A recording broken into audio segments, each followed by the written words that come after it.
het Frieske ijs van sneun 3 maart. In 1979 ging het eerste vlot van Sterke Jerke het wetter op. 4 man maken de oerstek over de Atlantische Oceaan, maar om tinken te gaan om milieuversmorging. Nou, meer dan 40 jaar later is de bouw van de 4e Sterke Jerke begonnen.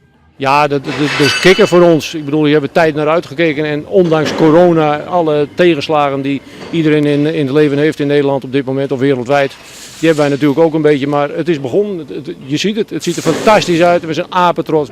Sterke Jerke wil met het bouwen van het vlot omtinken Jan om de plastic soep in de oceaan. En ze hebben grote plan. We gaan er uiteraard mee varen, dat is de bedoeling van het ding.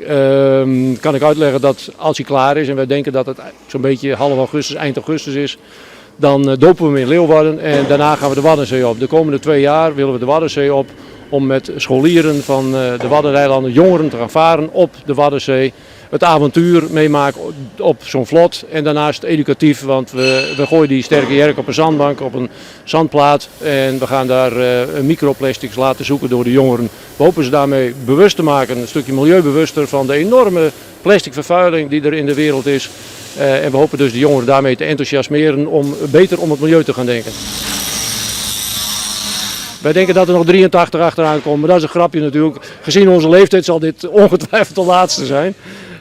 Dus ja, dit is het laatste huzarenstukje wat we doen, denk ik, in heel veel Sterke Jerke als vlot.